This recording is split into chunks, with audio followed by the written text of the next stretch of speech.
Welcome back to Stepwise, and welcome back to another juicy conversation with Joe Mello, one of the architects behind the miracle of DaVita, and one of the best developers of leadership talent I've known in my lifetime. This is an unprecedented episode, as I haven't done 2 sessions with one leader before Joe. I just found his deep insights about a leader's thinking, some pivotal frames and skills required for exceptional leadership, and how important discernment and decisions are, that I just had to have him back. This is for a deeper dive with Joe Mello. Hey, Joe, thanks for hanging out with me again. I was left with some really intriguing questions last time and really would love you to share more. One of the areas that I want to get into is really where we started last time. You described it as your superpower, and you said your superpower is getting to the essence of complex problems. You have the ability to cull them down into things that allow you to measure them, see progress on, course correct and fix. And then you say, I would say it's a unique set of problem-solving skills that are teachable. Do tell. What are they and how do you teach that stuff? When I say that these things are teachable, it to me falls into a couple of different things. And the teachable part of it is getting leaders to stop solving. That, I think, ends up being the essence of what allows you to understand and to get to the core of an issue. And staying more in inquiry in those situations, because leaders of all tenure end up in situations where they're trying to solve. And what's wrong with that, Joe? Sometimes there's nothing wrong with it, because sometimes they could be the best people to solve. And if you keep doing that, you've lost the ability to do something that I've been talking about with a couple of the CEOs that I work with a bunch, and it's called leadership bandwidth. One of the biggest jobs of a leader is to create new leaders. And the consequence of creating new leaders gives you as a leader bandwidth, right? So you have to get involved in many fewer things. You can work at kind of your highest level of game in a lot of things, instead of having to be relatively rudimentary in helping people try to get through issues and problems. And so how do you get people to create better bandwidth for them as a leader? And so some of it is to teach them how to ask questions. You would think that would just be inherently something that we know how to do. Yeah. And it's not. And it's really funny, because you're right. It's one of those things that you can't imagine somebody having to be taught how to ask a good question.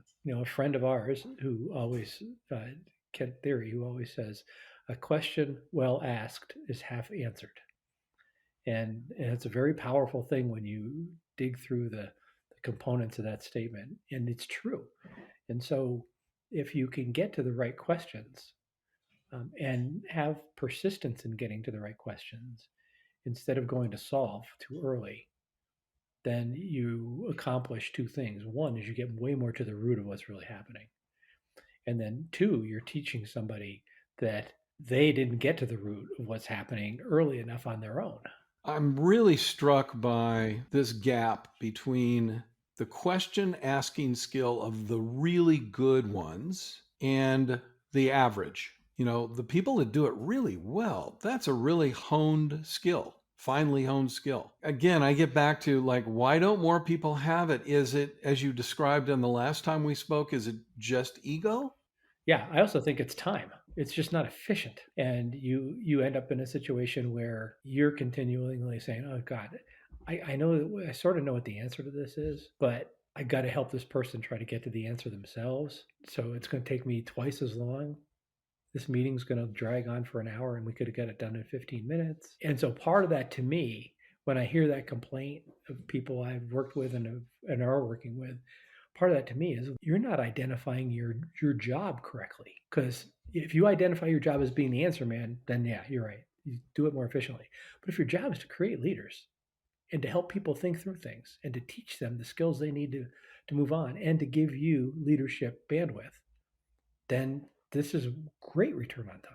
I'm struck by a conversation I had actually today. I was doing a 360 interview on a fairly new leader, and smartest guy in the room, problem solver. Bandwidth is way too narrow. He's the guy. He comes in, solves all the problems, blows people away, doesn't have emotional grasp or depth or grounding. And I spoke with him last week, and He thinks that's his job. He's got one metric, which is the investment return. And if he doesn't make the decision, then they're losing the smartest guy in the room. What do you say to a guy like that? Well, after you say you can't work for me, then you say, so how's that contributing to the success of the organization? It's difficult to get them to slow down enough or to think that other people could have a qualified opinion that didn't go to the same schools they went to and haven't seen the breadth and depth of the companies that they've seen and all that other stuff. They're literally taking the knees out of those leaders that they're working with. They've missed an opportunity to help the leaders come up with the answers they need to run the business. And it's interesting, the conversation and the metric then shifts oddly, and I think incorrectly, to the Herculean efforts that these guys make. Wow, this guy works so hard. He works 24/7. What a stud. You're like, wait a minute. Whole different calculus. Yeah, it is. And again, this is the other challenge with the duration and the timetable that most investors have. You guys have been the exemplar and, kind of core value alignment. I'm interested, I'm always interested in that. You know that. I'm also interested in um, alignment around other things as well. Maybe it's operating principles. You talked about operating discipline, goals, how those change as environmental circum. I'd love you just to kind of riff on what I think is a superpower that I think you're too humble to mention, which is this notion about how you get everybody aligned. And there's not a lot of variation. I don't mean that in a bad way at all, but a variation around principles. But to talk about alignment and how you pull that off in a very big, complex organization. That's a very powerful question because it's a little amorphous to me, even how that happens. The value stuff can be a double edged sword because leaders would use the values to hide behind tough decisions. I saw that back in the day at the Sisters of St. Joseph, where people would get the labels and they really didn't understand them deeply necessarily, but they would use those to justify all of their bad decisions. We faced that head on, and I'm going to say it was by accident, where when we started to do kind of no holds barred town halls, starting with us as senior leaders and then creating a very fundamental expectation of the people who reported to us and the people who reported to them to do the exact same thing. And we would go to a lot of them, even when we weren't like at the front of the room in the town hall. And we would see how our leaders responded because they provided these coaching opportunities that were awesome. And so if you're effective at coaching the people that report to you, and then you create expectations that they coach the people that report to them about how to answer a tricky question, about how to answer the whole, how can you say that you live by these values when you laid off 20% of our team? Yeah. Whoa, that's a hard question. That's a hard question for anybody at any time. Now, Joe, you said you kind of got into that by accident. And I do know in working with you in those years that it was a fair amount of time after you and Kent and Yoda started the culture movement in Phoenix and Academy and all of those, DaVita University, before you brought the vice presidents into a room in the Hilton meeting to really have these kind of deep conversations. What had to happen? What did you need to see before you went, it's time? We had to create upward pressure from 2 to 3 skip levels of management. And the way to do that is to, first of all, have access to the senior management by that level. And we focused on the facility administrator. I think that's, no matter what kind of organization you're running, what you have to get to is the people that touch the customers most directly, or the people that manage the people that touch the customers most directly. And for us, that was the facility administrators. They're on these little islands. They've got relatively small teams. They've got complicated issues and really sick people. And so let them get to know who we are as leaders, get them to get confidence and start building confidence. And as you know, we put together the first DaVita University curriculum was focused on them to help them become more effective. And maybe more importantly, to help them understand if it's a job they really wanted. That was a powerful part of that. I think if it's a cultural norm and you model that, they can get it. Is there anything beyond how you structure your time with your directs that demonstrates that can be used to accelerate one's learning about it? There are 2 or 3 things that worked really well for me in that situation.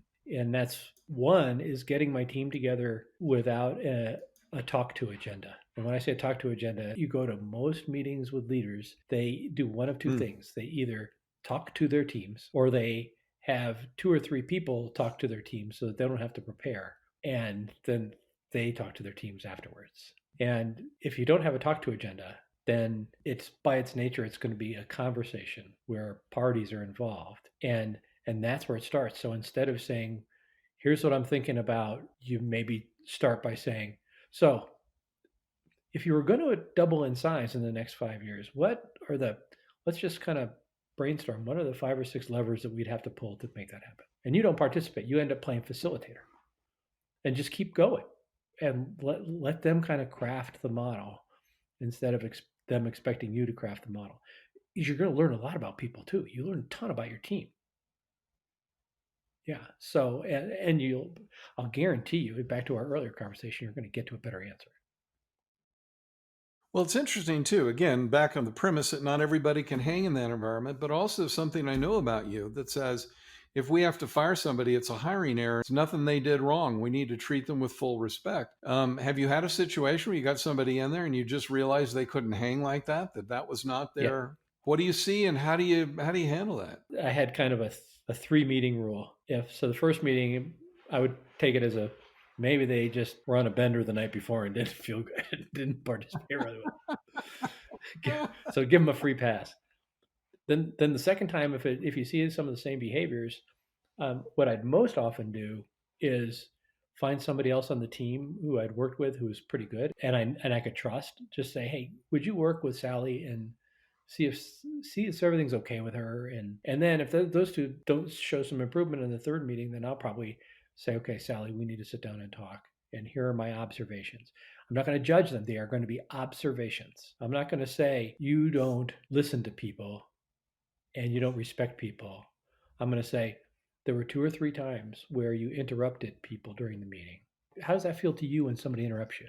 People will still be on their defensive, of course, but they're going to have to answer to their behaviors, not to my observation of their behaviors. And it's such a great and different way of handling situation.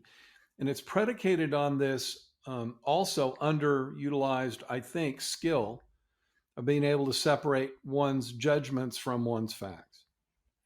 I have a friend, Eric Bean, who I interviewed on this, and he calls them capital T truths versus lowercase t truths. And the capital T truths are the facts. Lowercase t truths are the judgments and the opinions we make about them. And I noticed that there aren't a lot of leaders that really deal in facts well, that slow down enough to be able to not let them get conflated. That construct works very well for me, the judgment versus fact thing. And I've even caught it at times where I've caught myself doing it because I could love to do it. I love to judge people, and it's a great sport. And I've had to realize that, particularly if my temper gets short, that it's a place I go to very easily. And so one of the self corrections I've used around that is saying, listen, that's my total judgment, and I don't have any right judging you around that. So I acknowledge it's my judgment. Here are the behaviors that got me to that judgment. Joe, you're raising something here that, again, I think is got to be a core competence in a new leader skill set, which is this notion about openly and unhesitatingly giving clean feedback to others. You know, people have been talking about that for a long time, and you're a real practitioner in it. I mean, you have not hesitated to be candid with people about things that would help them. What allows you to be successful doing that? I've had good role models, for one thing. I've had people who are very willing to do that for me. It really helped me grow, and it helped me become better at what I do. And that 9 times, maybe 99 times out of 100, they were right, which is unfortunate but true. I hate that. I just hate that. So I had good role models that really helped me. Some say that is really challenging with Gen Z workers because they don't like feedback. I think that may be an overgeneralization, but I worry that not every, to receive feedback is an act of maturity. It's hard to expect that all of our workforce is going to be mature enough to be able to handle that. Is that something you just develop over time and call out the people that are not able to hang with that? I think, like so many things, that's a overgeneralization of the generation. And so you get to choose who you work with. And so if you see people that are can't take the feedback, they probably aren't in the right spot. Maybe there's another role for them in the organization, but at the end of the day, they're probably not in the right spot. But I think you're right. I do think, look, the ability to change and adapt to changing circumstances quickly and well requires a free flow of information. It's like capitalism in its purest form. It requires full information and a full flow of information to work. Well, same way with our workforces. If we're going to adapt to the many changes coming down the pike, we have to flow information quickly, and some of it's going to be about each of us, and we need to figure out what we have to do to be comfortable in that environment. One thing that strikes me as you were just saying that, Foster, that I think is important is that in 1980, when I graduated from college, the kind of people in the workforce were way different than in 1994 when I had my first chief operating officer role, than in 2000 when I went to DaVita. It's not like this is such a new, thing that people are different than they were in the past, and so I think good leaders adapt to that too. And you made the point last time, like change has been part of the healthcare landscape. Like get over it. Like we can worry about it, we can cry about it, but it's part of what this industry has been faced with for a long time. Yeah, I mean, I think this is a really fascinating topic because I think I would be really paying attention to which leaders that were 2 or 3 levels below me do a good job at this. Because there are some people who can connect with that Generation Z stuff way differently because either they're closer to it or they've adapted different. I'd be paying a lot of attention to that of of and then I'd be sitting down and saying, you know, Julie, you really connect awesomely with your teams. How do you do that? What do you find what resonates for them? See what you could generalize so that you could coach others better around it. Yeah, that learning stuff requires it from us as well. We have to stay on that edge. I'd love to shift gears with you if you don't mind. Sure. I'm intrigued by your attraction to, and I haven't read it yet, your attraction to Michael Easter's book, Scarcity Brain. And I'd love to learn. I get to do these interviews and learn from people. I haven't picked it up. It's sitting right over here. By the way, I'm reading David Brooks' latest one, like How to Know a Person, which is fabulous. Oh, Michael Easter wrote a book called Scarcity Brain. And I know that there are a lot of things in there that attracted you or got your interest. Tell me what I need to know about scarcity brain and how that might affect, full living in this planet right now. This whole scarcity loop he talks about is, immediate gratification and chance of something good happening and high repeatability. And so Michael Easter takes you through a whole bunch of that, which is just, how is it impacting how we deal with people, how people deal with each other, the transactional nature of things versus the relational pieces of it. And then toward the end of the book, he really flips to life meaning and to what are the implications for life meaning, and how do you slow yourself down, and what does spirituality mean to you? Not religious spirituality, but true spirituality.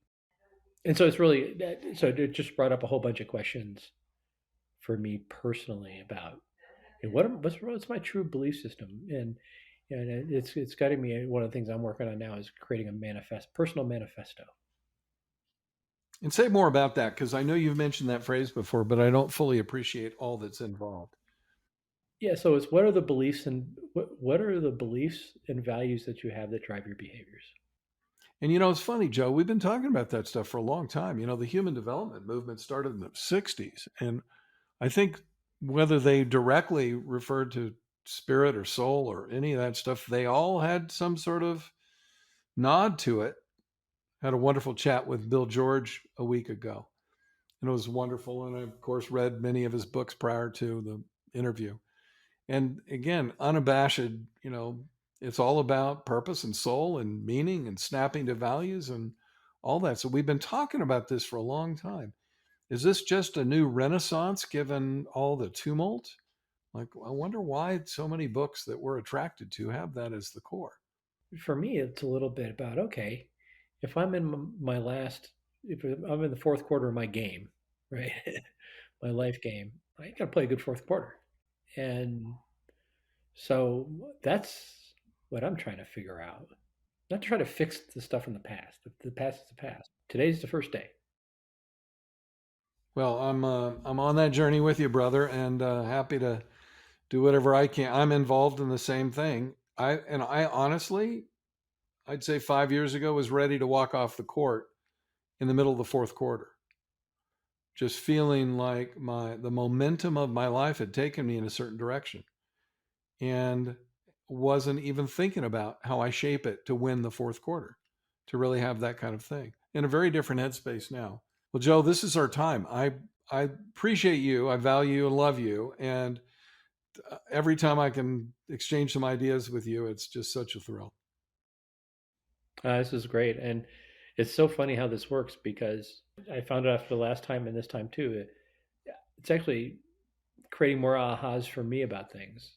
And it's sharpening my clarity around how I could be a better coach to others as well, in this whole thing. So it's high value for me. I still live by the principle that no man can help another without helping himself, and learned that when I was in YMCA in the 5th grade. And I've held it with me ever since. For a deeper exploration of your own journey, you can find tools, stories, and reflection questions in my book, Leadership, Rethinking the True Path to Great Leading, or by following me on social media. I'm on LinkedIn and Instagram as Foster Mobley. Until next time, Stepwise. Thank you for listening to Stepwise. Stepwise is brought to you by Dr. Foster Mobley. Edited and promoted by Zetis. You can listen to more episodes wherever you stream podcasts. Find out more at fostermobleymt.com or follow us on social media at Foster Mobley. That's FOSTERMOBLEY. We look forward to having an inspiring conversation with you soon.